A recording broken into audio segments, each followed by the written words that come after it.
You know, as a staff member of Big Cat Rescue, so often people say, which is your favorite cat, or who do you like best? And it's so tough. That's like picking which one of your kids you like the best.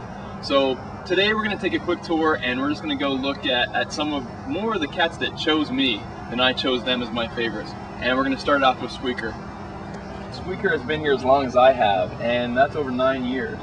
So Squeaker has kind of always liked me. He started out as pretty a grumpy guy. He was kind of mean and you know, didn't really, very food aggressive, didn't like a lot of people, and he has really came around. He likes a lot of people, he talks to everyone, he's a big favorite on the tour path. Squeaker's, he's kind of getting old. He doesn't look as good and as robust as he used to.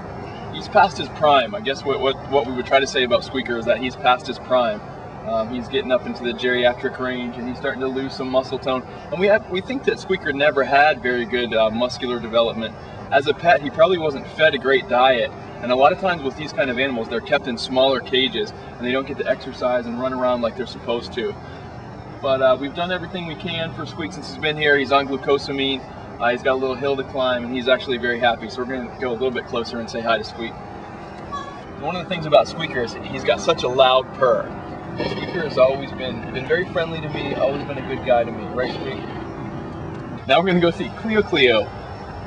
Her real name, her given name is actually Cleocatra, but she is a serval, and she's one of my favorite animals as well. So Cleo is a typical story. She used to be a pet, and she kind of gets lost in the shuffle of all the servals that we have here at Big Cat Rescue. But she's kind of got a sweet face, and she's always been nice to me, so I like her. I think she's probably my favorite serval. Cleo. Still wouldn't want her as a pet inside my house, but she's pretty cool. And everyone that knows me knows that I have a definite soft spot for Cameron and Zabu. They were one of the rescues that happened while I was managing Big Cat Rescue, and they came from a zoo that shut down. But they've really have a lot of personality, and it was incredible to see them get here. And they were all dirty, and they came from a place where their future was uncertain. And to come here, we got Cameron healthy. He's had a vasectomy. Zabu has been spayed. They're living together in this great big cage and just getting along so great, and it's just awesome. They have such great personality, and I really have a connection with both of them, especially Cameron. I'm trying to get Cameron to roar. Moo! Moo! Moo! Moo! Moo! Moo! Moo! Moo! Moo! Nothing. Oh. One of my other favorite animals at Big Cat Rescue is Jefferson. He is a palm civet, and he is not actually a cat, but he is one of my favorites. He was actually left at our front gate in a carrier, and we found him on the 4th of July a few years back. On the internet you can buy palm civets as pets, and they really aren't a lot of fun, but he's a pretty cool guy. He's kind of a little bit crippled, he's got some deformed legs, he's not very active as far as that goes, but he's a really cool guy. I wouldn't want to touch him, but let's see Jefferson.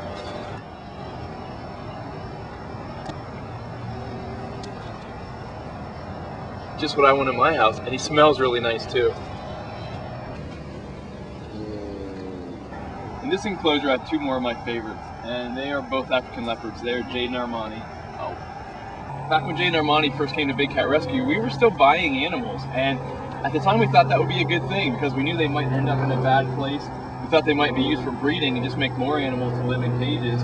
We've since learned a lot better, and we haven't bought animals in many years. These guys have a really big cage that's divided into 3 parts. Don't aim that thing at me.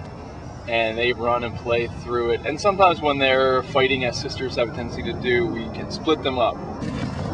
But that doesn't happen very often. Oh. So Jade and Armani have been special to a lot of people over the years, especially the people that knew them when they were young, and I consider myself pretty lucky to be one of the people that they like, and to have watched them grow up and just see how great of cats they are. Two of my favorites are also Natasha and Willow, and they're Siberian lynx. These guys are from a fur farm, and they're very cool. Then we have Flavio. Flavio is my favorite tiger. Don't tell anyone else, Flav. Flav, up, up, up. Oh, what a good boy. What a good boy, Flavio. Flavio's such a handsome tiger. He's a a good boy. Kind of crabby at feeding time though, so other than that, he's a good kid. And of course, our pair of lionesses, Nikki and Sarabi. They're two of my favorite cats. Sarabi's been here a long time, and she's a big sweetheart, except at feeding time. But the lion girls are definitely two of my favorites. Nick. Oh. Oh, boy. Oh. So I've known Enya since she was a little girl, and we're actually neighbors back here in the back of the sanctuary. And she is absolutely one of my favorites. And Enya was one of the cats that we did all the stupid stuff with here at Big Cat Rescue. Enya used to walk on a leash. She used to go out to schools. She used to go to different events. She, I think, even went to a Garth Brooks concert at one point in her life.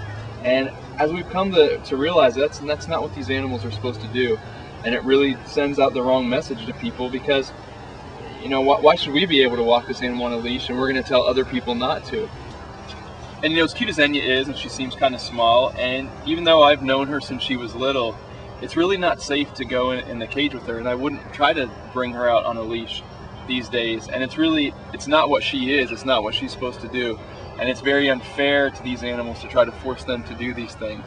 Enya's a feisty little thing, and even though she's probably less than 100 pounds, she would definitely give any adult a run for their money.